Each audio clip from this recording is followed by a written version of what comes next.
From their studio in South Florida, Twist Gaming. Featuring lead broadcaster, Matt Koza. Co-host and creative genius, Josh Perry. Co-host and interviewer extraordinaire, Ann Lazito. Co-host and marketing mogul, Aaron Murphy. With appearances from special guest, Lucy. Welcome to Twist Gaming, where you get to play board games with us. Good evening, everyone. This is Twist Gaming, and as you heard right there, I'm Matt. I'm Ann. I'm Josh. I miss doing that live. We are Twist Gaming. Thanks for joining us today. This is our first impression session where we talk about the game that we just spotlighted, which today was Goodcritters by Arcane Wonders. But so what's our first impression session? We talk about our favorite aspects of the game, any constructive criticisms we might have, and the most important question of the evening, would we play this game again? So think of this like a review, but this is our first take on the game. So there's that. So Josh, first and foremost, what kind of game is Goodcritters? Critters is a social deduction kind of. Trying to think of the right term to handle it. Bluffing. Social deduction, bluffing. Take that kind of game where we're a bunch of gangsters trying to split Negotiation. split up our split up our pot of stuff we just stole, and we're trying to work together. And you can vote yes or no, like your normal kind of social deduction negotiations. But then you gotta do some side things like, hey, I'm not gonna vote. I'm gonna go rob this guy, or I'm gonna guard my stuff because I don't want anyone to rob me. Or I'm going to skim the top of the pile. I'm gonna skim the top of the pile, just like a weasel. Like a weasel. Like a weasel. I mean, that's what some Jim does. I'm sorry. Just how he is. So we like to start the first impression session with our favorite aspects of the game, and typically we start with the person who won the game this evening. Who was that, Matthew? Oh, that was me. I won by a lot. So I got a lot. I was Knuckles, by the way, and I feel it's appropriate. I mean, I really wish Aaron was here to play as Knuckles, but... Yeah, but I think you have that outfit in your closet. Well, my other choice if I wasn't playing as Knuckles would have been, Oh, I could see you and Aaron. Yeah, that's me and Aaron right there as a crime duo. But anyway, I digress. So I really love, as someone put in the chat during the spotlight, the art direction of the game is really, really nice. And I love what they did with the anthropomorphic gangster animals. Thought it was really neat, but it's just a really pretty art set. I really appreciated that. I mean, they did a good job with the actual characters. So you got the bulldog, who's kind of like your boss there. You got the tomcat, who has the Tommy gun. You've got his name's Tommy. Yeah, you got the Russian bunny spy. You got Knuckles the rhino. You got the weasel, who, as you can see, he's like the pickpocket. His name's Slim Jim, so he's stealing stuff. So it's perfect. I think they did a really good job with that. Theming is very light on the game. I like what they did with the different negotiation stuff in terms of not just having yes or no, but having the rob, defend, and skim tactics as well.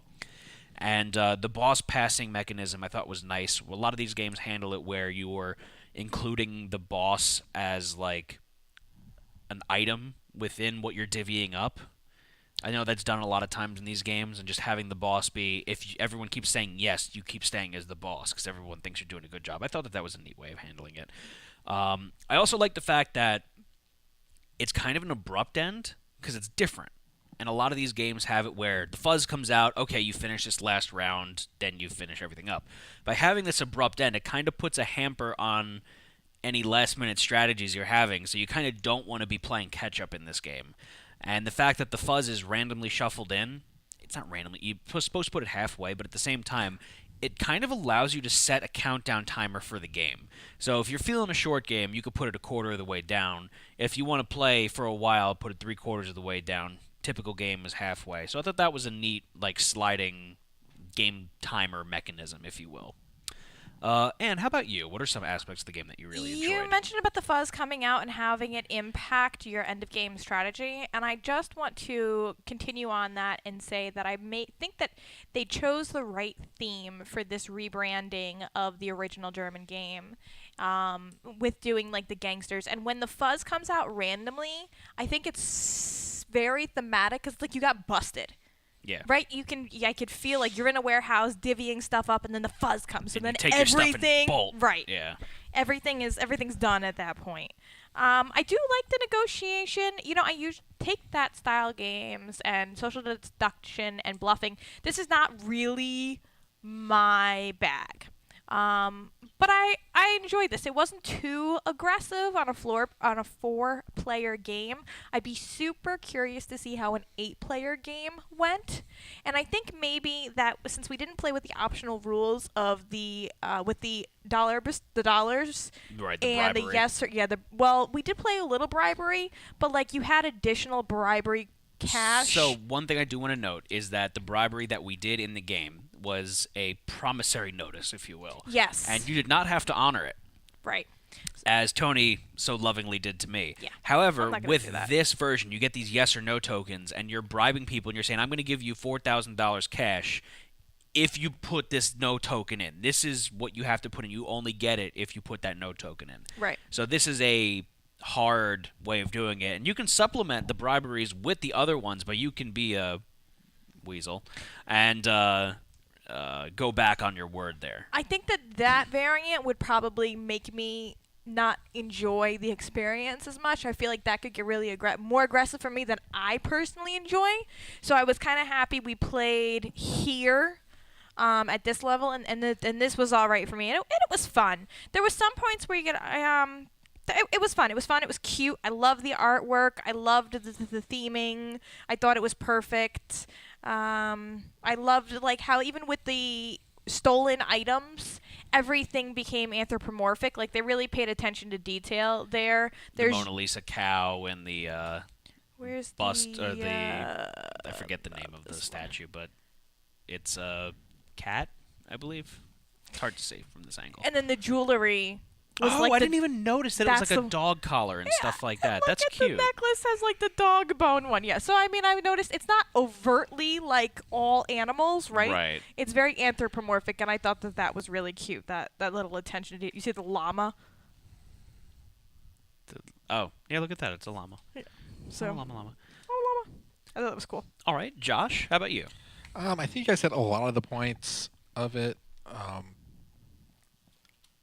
This isn't a heavy strategy game. Yeah. There's not a whole lot going on here. It's very straightforward, but that's exactly what the game's trying to be. To that point, this is definitely a game I would play with the kids too. Like Tony mentioned, like playing with the kids. Sometimes they're the most aggressive, and the second he said that, I thought of my youngest one, who I could totally see getting into this. And this, I could see him being an easy game for him to pick up I and see him play get with me. into it and stealing from it, and then when someone stole from him, you start crying. Yeah. Oh yeah. He'd tell you why I was wrong. Yeah. No. Yeah. All right, Josh, if you don't have anything else. No, then the art's great. I like the style of the game. It's one of the things I would find this for a big group, especially like up to 8+. Yeah, Like that's it's cool. harder to get a game that's that 6 to 8 range. Yeah. That isn't social deduction like Avalon. That like so I think this is a good supplement. I think it's got a good amount of backstabbiness too. Like it's not That's your favorite thing. over the top. Oh yeah, Yeah. backstabby games really frost my cookies, but you know. But like I like Cash and Guns, and I think this is kind of on the same level, but Yeah. different enough that this is definitely something I pull out to play Gotcha. instead. All right, so jumping into the constructive criticisms portion of the game, we talk about from our personal points of views, and this being our first playthrough of the game, what aspects would we tweak if given the opportunity? So I'm going to throw this one to Josh because we took all of his talking points last time. That's fine. The biggest issue I have with the game is the colorblind accessibility. Yeah, I thought that was going to That and it only really comes in with the yes or no tokens. Yep. And Really? I don't think it matters. I don't know how much that matters. So the yes or no tokens are simple yes or no, and then they're bordered with the color of the character you're playing as. Yeah. And yeah, I don't think it's going to matter Anna too much in the and grand scheme of Knuckles, I don't things. know what color you guys actually are. Brown. And you're red. Yes. They look very similar to me. It always say, no matter how many years, and I'm still kind of surprised at the colors that But are difficult I can- for you. But as Josh is saying, yeah, those are the two tokens that are completely the same aside from the color around the ring. So, And I don't think that's a big deal because you're going to see who hands that to you. Yeah. And that's just a notice from them to take it back or whatever. So I don't think that's it's not a big deal. All the other all the player cards Yep. have the player on the back, and then you flip it over with the color. And the players in the bottom right corner. And the players in the bottom right corner. And then everyone has their token with their picture on it. So otherwise it's pretty good. That's like minor, super minor. If you're colorblind, you might have an issue with the yes/no tokens. That's really it. All right. So, Anne, how about you? Any aspects that really maybe you would like to tweak? At the beginning of the game, I definitely felt like I was being targeted a lot, which is kind of par for the course. And I don't know. I mean, I felt okay with the choices that I had for my actions.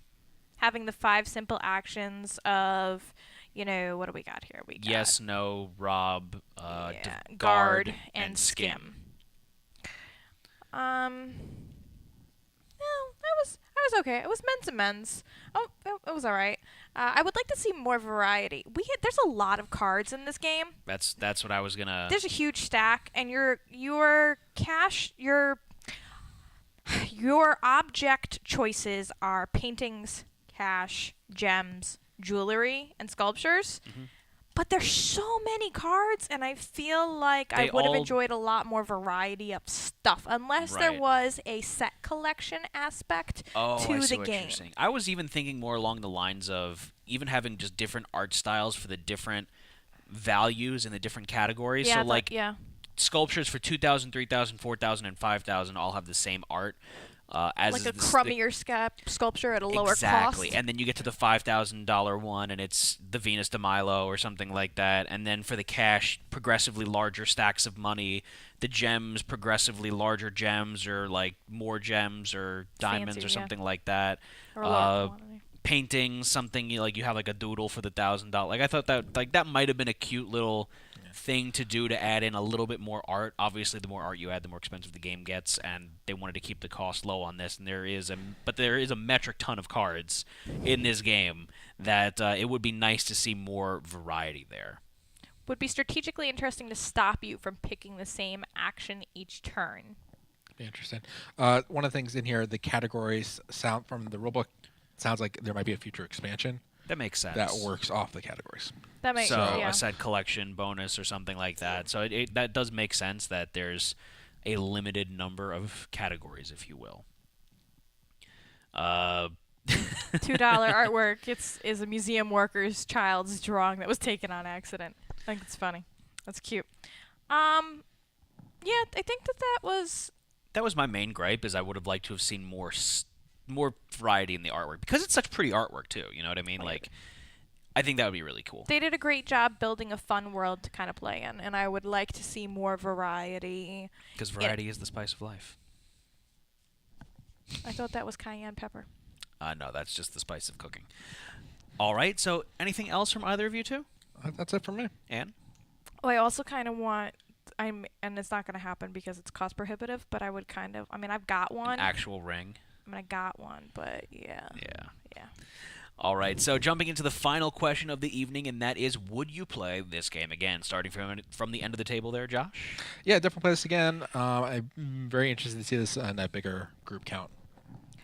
I don't know if I'd pick this up again with like a group of us. It probably wouldn't be the first game that I would go for, but this would be something I'd find interesting to bring home and play with the kids once, or like Josh said, I would be super interested to see playing this game. I think it's an easy enough game to be a gateway game, so I think this would be a fun game in a big group. Yeah, so I'm going to have to echo that as well. I would love to see this game played with the larger player counts, and this is something I actually want to jump back for a second and talk about in the constructive criticisms. I think this game would play a lot better with an odd number of people because the ties. I don't know. I think it would play better with 7 than 8. Not that you're going to get quite as many yes/nos on the large scale. You have a better chance of a tiebreaker. But having the it seemed like there was a lot of time. Like, so what Tony was doing with having the big pot and just splitting it between 2 people. Yeah. And like, that's a great we're idea. both gonna vote yes, so whatever. But if one of them decides to skim, right? So if someone gets greedy, that's where you get a try to problem. rob. If someone gets too greedy, then you get screwed. So I mean, there is some. And then we turn around and we do the same thing back to them. Yeah, that's true. So there is that. But I definitely would play this game again. Larger player counts. Yeah. All right, so that's yeses across the board from the three of us here, and that is going to conclude this evening's first impression session for our spotlight of Good Critters by Arcane Wonders.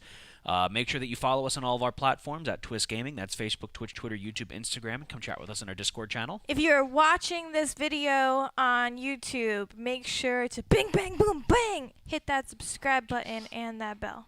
And on top of that, too, make sure you're watching us live so you can enter all of the live giveaways that we're going to be doing, and see the secret code words for the offline giveaways as well.